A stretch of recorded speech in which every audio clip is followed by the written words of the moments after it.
Good afternoon everyone.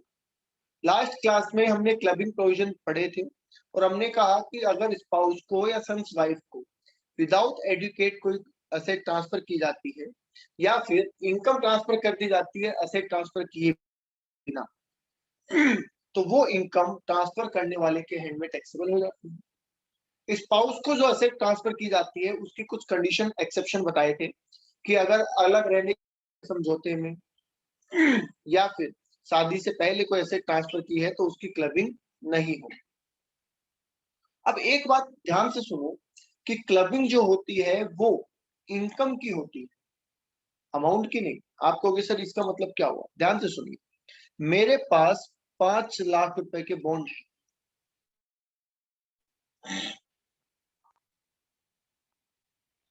मेरे पास 5 लाख रुपए के बॉन्ड है और % इंटरेस्ट आता है हर साल। मैंने ये बॉन्ड विदाउट एडुकेट कंसिडरेशन दे दिया, किसको? वाइफ को, मिसेस सुरेश को दे दिया। ओके, तो ये बॉन्ड किसके पास आ गए? मेरी वाइफ के पास आ गए सर। अब ये 5 लाख रुपए मेरी इनकम पे जुड़ेंगे या फिर इस 5 लाख पे जो 50,000 का इंटरेस्ट मेरी वाइफ को मिलेगा वो मेरी इनकम में जुड़ेगा? बताओ सर। इंटरेस्ट जुड़ेगा क्योंकि इनकम की क्लबिंग हो रही है, अमाउंट की थोड़ी क्लबिंग हो रही है।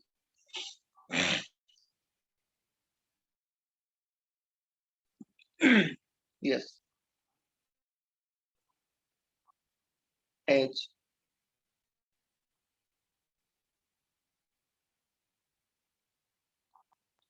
Income of Mr Suresh. बोलिए, क्लियर है बेटा ये पॉइंट?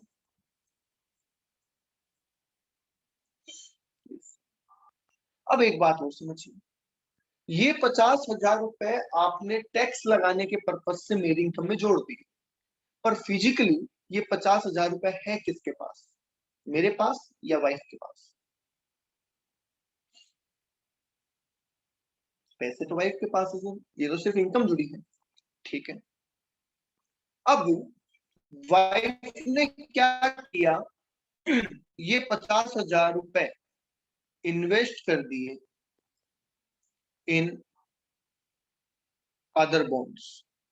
उन्होंने ये 50,000 रुपए दूसरे बॉन्ड में क्या कर दिए? इन्वेस्ट कर दिए। और इस बॉन्ड पे 12% इंटरेस्ट मिलता है। ठीक है, ध्यान से समझना। अगले साल वाइफ को कितनी इनकम होगी बता सकते हैं आप? अगले साल मैडम को कितनी इनकम होगी?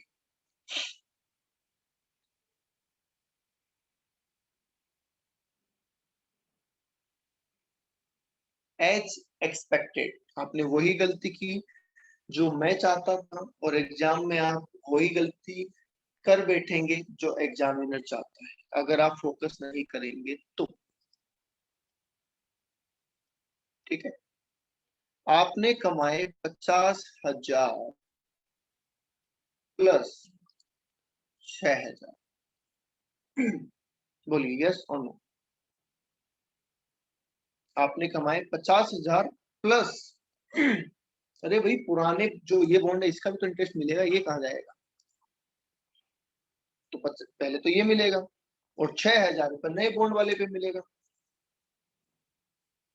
आई बात समझ में? ओके, अब सवाल ये है कि अब मेरी इनकम में कितना अमाउंट क्लब होगा? 50,000 या 56,000?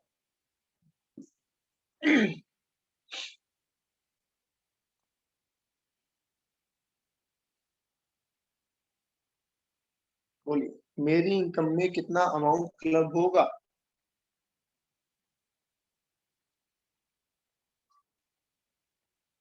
50,000 और ये 6,000 taxable in hands of Mrs Suresh. Yes yes, आई बात समझ में?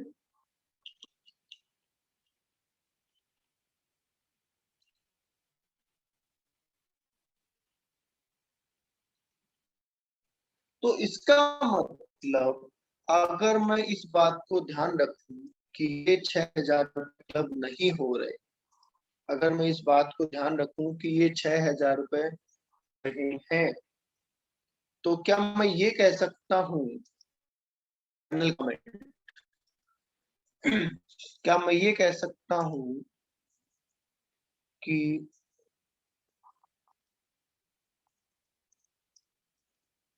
Income on income not club, ऐसा बोल सकता हूँ?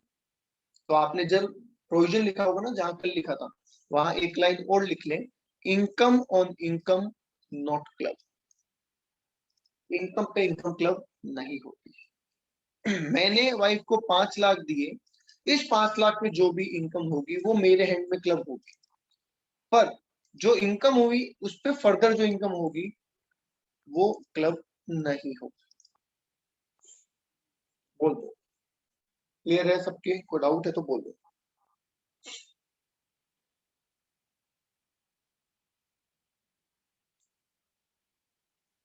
Okay, very good.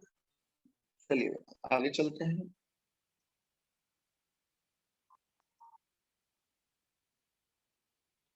अब आइए, सर रिश्तेदार को दिया, बात समझ में आ गई। कल एक पॉइंट आपने पूछा था सर, अनजान को किसी को गिफ्ट एसेट ट्रांसफर कर दी तो उस बात का भी तो सॉल्यूशन निकालना पड़ेगा। यस, तो सुनिए, अगर एसएससी में, अगर एसएससी ने अपनी एसेट किसी अननोन को या किसी भी पर्सन को, मैं नॉन अननोन नहीं बोल रहा, ठीक है, किसी भी पर्सन को अपनी एसेट ट्रांसफर कर दी, ठीक है, ये लो जी एसेट ट्रांसफर कर दी,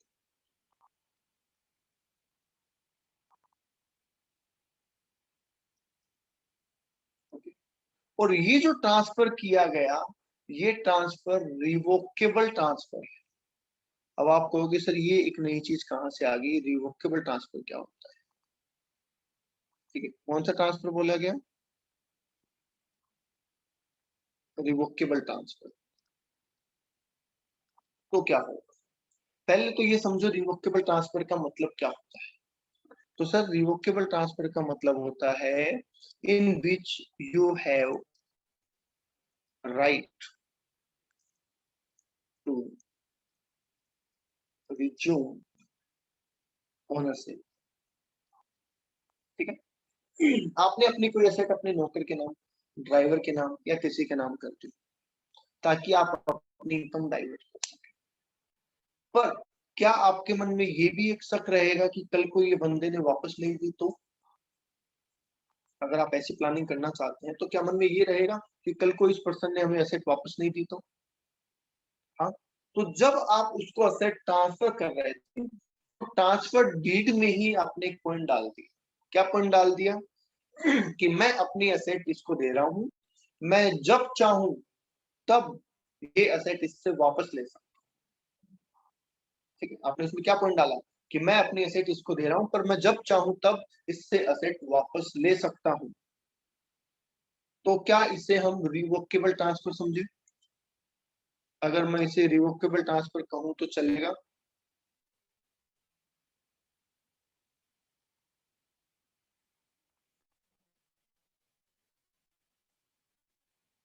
यस, कि भैया आपने तो पहले से ही अपना राइट रिज्यूम करने का राइट संभाल के रख लिया।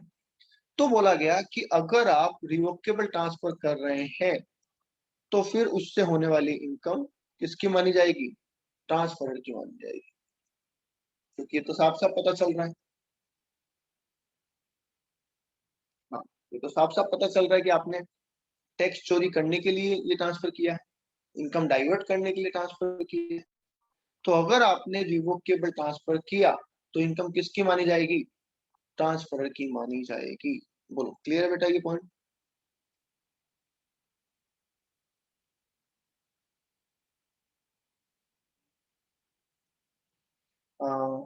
जानवी पूछ रहे हैं सर, फिर तो कोई यूज ही नहीं हुआ। ट्रांसफर करने का। अरे यही तो हुआ, आपने टैक्स चोरी का तरीका निकाला, हमने उस चोरी को पकड़ने का तरीका निकाला। यही तो बात है, एसएससी चोरी करने का तरीका निकाल रहा है, डिपार्टमेंट पकड़ने के तरीके। तो ऐसा मत समझो कि उसको करने का यूज नहीं हुआ, पहले ट्रांजेक्शन हुआ फिर रूल बना।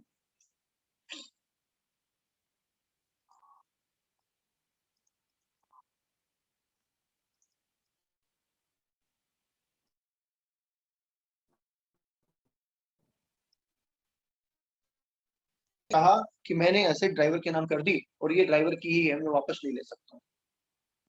तो बताइए अब कोई लॉजिक है क्या उसकी इनकम आपकी इनकम में जोड़ने का?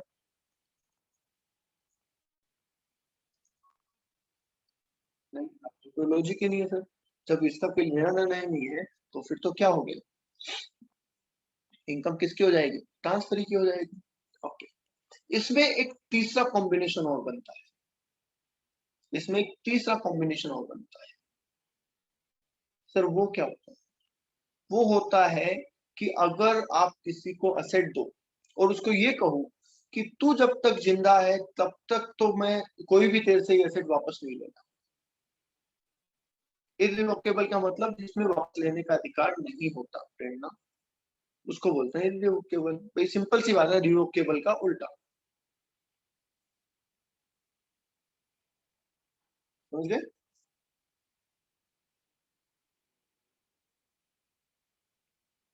प्रेरणा, समझ गए क्या? रिवोकेबल का मतलब वापस लेने का हक है, इररिवोकेबल का मतलब वापस लेने का हक नहीं। अच्छा, तीसरा पॉइंट, इसमें तीसरा कॉम्बिनेशन सुनो। मान लीजिए, है ना, ध्यान से सुनिए, आपको कोई एक बुजुर्ग पर्सन मिलता है, आपके स्कूल के प्रिंसिपल मिलते हैं, आप स्कूल छोड़ चुके हैं, आपके स्कूल के प्रिंसिपल हैं, आज उनकी फाइनेंशियल कंडीशन ठीक नहीं है, आपके पास आज खूब पैसा है, आपको मन किया कि यार ये मैं इनसे पढ़ा हुआ हूँ, ये मेरे गुरु है, मैं इनके लिए कुछ करूँ। आपको पता चला कि उनके जो बच्चे हैं वो सही नहीं है, उन्होंने उनको घर से निकाल दिया है, ऐसा कुछ है। तो आपने एक घर जो आपके पास पड़ा था, आपने दे दिया अपने प्रिंसिपल को, ध्यान सुनना। ठीक है, अब प्रिंसिपल की एज बहुत है, ठीक है, आपने उनको ये कहा कि जब तक आप जिंदा हो तब तक तो आपसे ये कोई वापस नहीं ले सकता, ना तो मैं ना कोई और। आपके जाने के बाद ये असेट मेरी हो जाएगी वापस। हो सकता है क्या ऐसा? सर मैं अपनी असेट आपको दे रहा हूँ, जब तक आप जिंदा हो आप रहो आराम से मजे से, कोई टेंशन लेने की आपको जरूरत नहीं। और आपके जाने के बाद ये असेट वापस मिले। तो अब सवाल ये आया कि सर अगर ऐसा मामला हुआ, अगर ऐसा मामला हुआ, ये सेक्शन 60 है, ठीक है, तो क्या होगा? तो इन दैट केस वो पर्सन जब तक जिंदा होगा तब तक वो ट्रांसफर क्या होगा, इररिवोकेबल। तो पर्सन जब तक जिंदा होगा तब तक वो ट्रांसफर क्या माना जाएगा, इररिवोकेबल। और उसकी इनकम उस पर्सन की ही होगी, हमारी नहीं होगी, समझ गए? और डेथ के बाद तो वो सेट हमारी हो ही जाएगी, तो वापस हमारी इनकम हो जाएगी। आगे बात समझ में?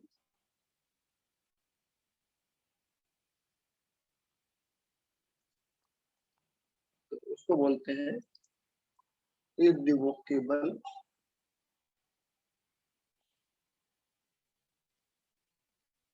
During life of beneficiary.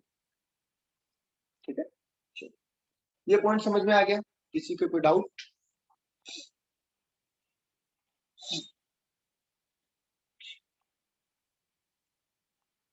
चलिए, कल मैंने आपको कहा था कि क्लबिंग के चैप्टर के अंदर 6 कंसेप्ट हमें समझने हैं, याद है?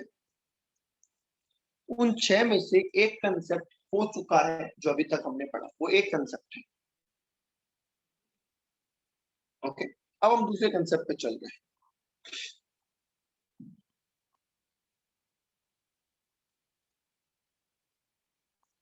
प्रेरणा पूछ रहे हैं सर रिवोकेबल में क्लबिंग होगी, इररिवोकेबल में क्लबिंग नहीं होगी। हाँ बिल्कुल ठीक समझे आप।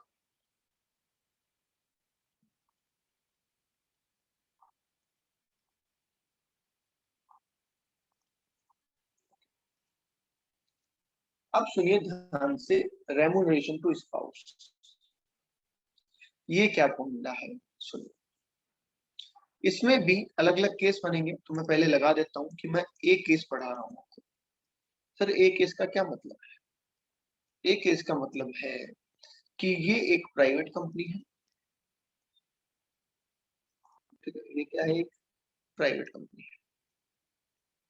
इस प्राइवेट कंपनी में एसएससी जो है, एसएससी कौन है सर? एसएससी ये है,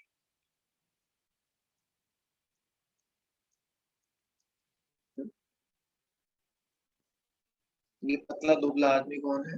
एसएससी। सुंदर लग रहा है, ठीक है। इस एसएससी के पास इस कंपनी के, इस एसएससी के पास इस कंपनी के क्या है? शेयर्स। इस कंपनी ने प्रॉफिट कमाया इस साल, कितना? मान लीजिए 10 लाख रुपए। अब कंपनी पे टैक्स रेट होती है 30%। तो अगर इस कंपनी को टैक्स पे करना पड़ेगा तो कितना पे करना पड़ेगा? 3 लाख, राइट? Yes sir. अब इस कंपनी में शेयर होल्डर है, एक तो ये एसएससी हमारा, इसका नाम है मिस्टर राम, ठीक है। दूसरा, इसके पास कितने शेयर होल्डर है सर? 25%। एक बार मैं 25 लिख रहा हूँ, ठीक है। दूसरा पार्टनर है लक्ष्मण, उनके पास 50% शेयर है। तो तीसरे पार्टनर है भरत, 25% शेयर। क्या अल्टीमेटली ये प्रॉफिट इन्हीं का है, इन तीनों का? ये अल्टीमेटली प्रॉफिट इन्हीं का? यस। इन्होंने सोचा क्यों ना ये टैक्स बचाया जाए, इस टैक्स को बचाया जाए। तो हम तो काम कर रहे हैं इस फर्म में, ठीक है, हम तो इस कंपनी में काम कर रहे हैं, कंपनी में हम तो शेयर होल्डर हैं। हम अगर सैलरी लेंगे तो मे भी डाउट हो जाए। अगर हम सैलरी लेंगे, हम खर्चा अगर ज्यादा दिखा दें, बेसिक बात कहाँ से आई कि सब खर्चे ज्यादा दिखा दो, खर्चे ज्यादा दिखाएंगे तो प्रॉफिट कम हो जाएगा, और प्रॉफिट कम हो जाएगा तो टैक्स तो अपने आप ही कम हो जाएगा, ठीक है। तो सोचा कि भाई अगर खुद हम सैलरी लेंगे तो सब हो जाएगा, हम एक काम करते हैं, हमारी स्पाउस को सैलरी दे देते हैं। तो यहाँ पे मिसिज राम को सैलरी दी गई, कितने रुपए? 2.5 लाख रुपए। वैसे भी 25% के हिस्से में कितने आते थे इनके? 2.5 लाख। तो मिसिज राम को 2.5 लाख की सैलरी दी थी। इसी तरीके से इनके स्पाउस को 5 लाख की सैलरी दे दी, और इनके स्पाउस को 2.5 लाख की सैलरी दे दी, ओके। तो क्या कंपनी का प्रॉफिट 0 हो गया? जब इन सबको सैलरी का पेमेंट कर दिया तो क्या फर्म का, कंपनी का प्रॉफिट 0 हो गया? और जैसे ही कंपनी का प्रॉफिट 0 हो गया, क्या ये जो 3 लाख का टैक्स देना पड़ रहा था,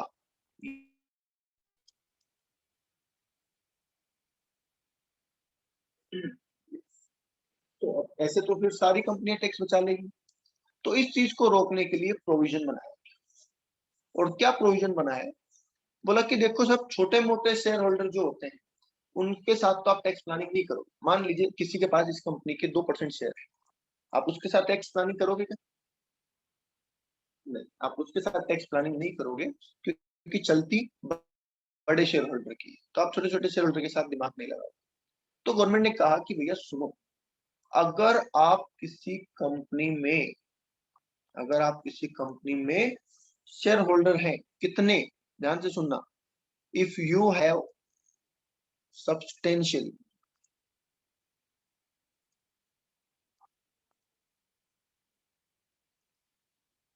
if you are substantially interested in a company, ठीक है। पहली कंडीशन क्या डाली? If you are substantially interested in a company. आप कहते हो सर ये सब्सटेंशियल इंटरेस्टेड का मतलब क्या है? तो इसका मतलब है कि एसएससी प्लस एसएससी के रिश्तेदार, एसएससी और एसएससी के रिश्तेदार 20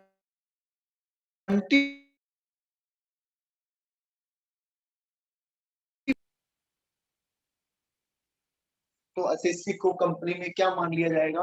सब्सटेंशियली इंटरेस्टेड।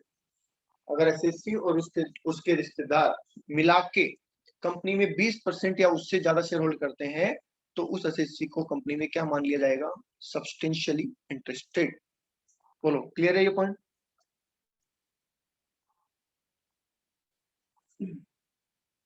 बोलो, क्लियर है क्या ये पॉइंट? Yes sir. अच्छा, सब्सटेंशियली इंटरेस्टेड हुआ तो सर क्या? तो आगे प्रोविजन सुनिए। अगर एसएससी या उसके रिलेटिव 20% से ज्यादा शेयर होल्ड करते हैं तो एसएससी हो जाएगा सब्सटेंशियली इंटरेस्टेड।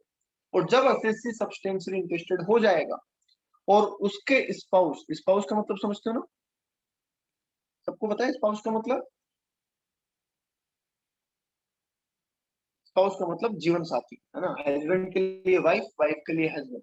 तो आप यही ना सोचे हमेशा कि है ना हस्बैंड पार्ट सब्सटेंशियली इंटरेस्टेड है, वाइफ को सैलरी मिल रही है, उल्टा भी हो सकता है। ठीक है, ठीक है।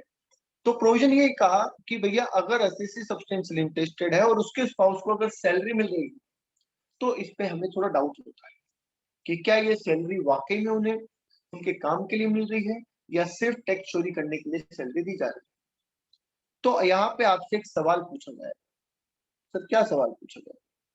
सवाल ये पूछा जाएगा कि आप जो सैलरी दे रहे हैं स्पाउस को, क्या वो सैलरी स्पाउस को उनके प्रोफेशनल या टेक्निकल नॉलेज की वजह से मिल रही है?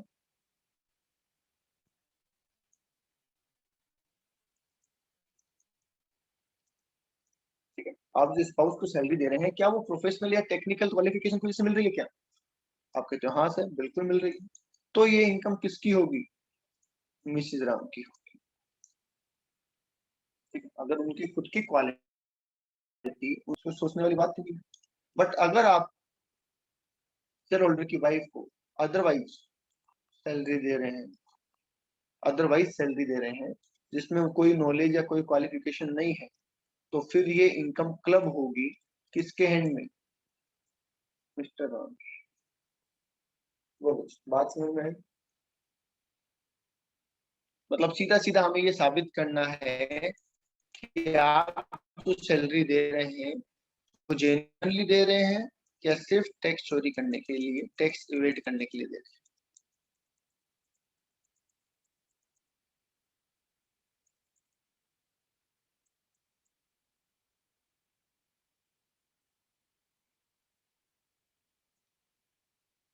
बोलो जी, बात समझ में आई? 20% से कम हो तो, कम हो तो कुछ नहीं होगा, कम हो तो ये प्रोविजन ही नहीं लगेगा सर। ये उन्हीं शेयर होल्डर के लिए है जो कंपनी में सब्सटेंशियली इंटरेस्टेड है।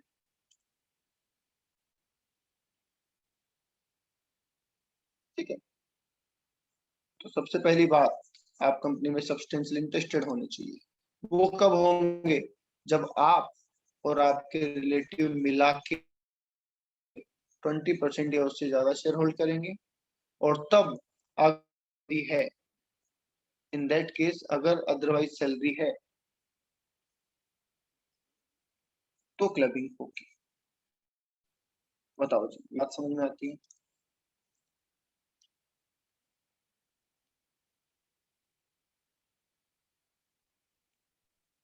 तो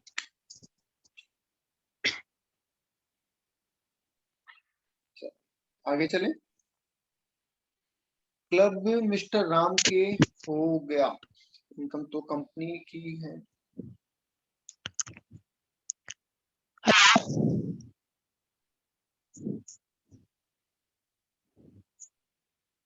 हाँ, कंपनी के हैंड में नहीं होगी, मिस्टर राम के हैंड में होगी। बेसिकली होना क्या था, ये पैसा मिस्टर राम को मिलना था पर हमने पहुंचा दिया मिसिज राम के हाथ में। ठीक है,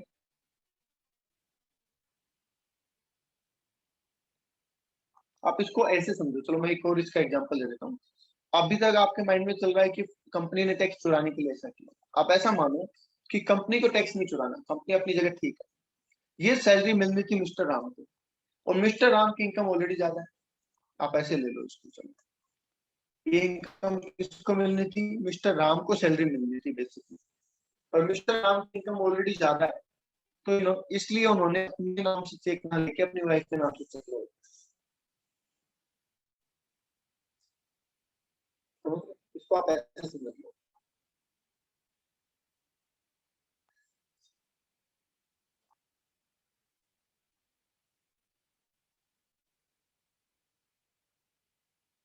क्यों?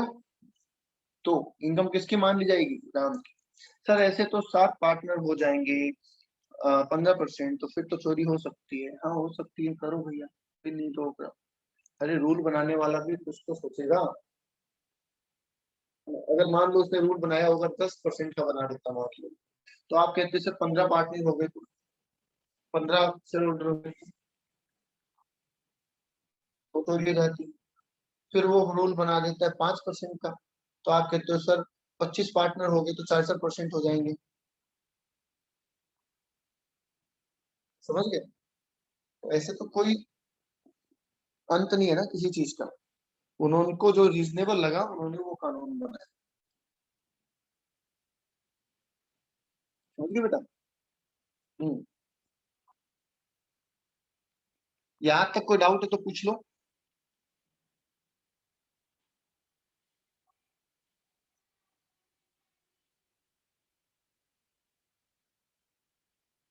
यहाँ तक किसी के कोई डाउट है तो पूछ लो।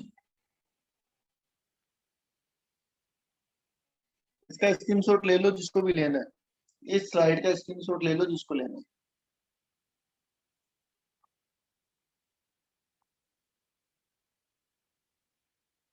ये रहा पहला।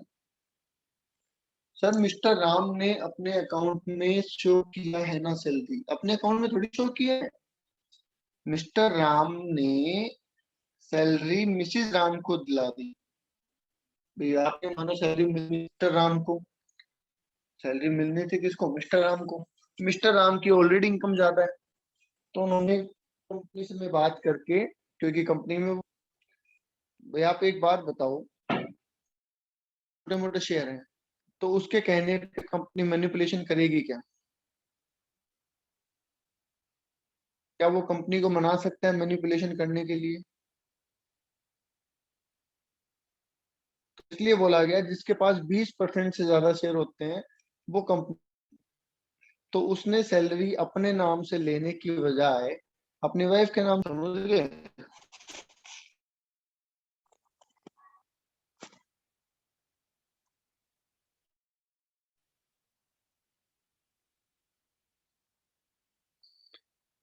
ठीक है। अब आपको पकड़ लिया डिपार्टमेंट ने, और डिपार्टमेंट कहता है कि अच्छा आप ऐसे प्लानिंग कर रहे हैं, तो उन्होंने कहा कि ये इनकम मिसिज एक्स की ना मान, मिसिज राम की ना मान के राम की मानी जाएगी। ठीक है।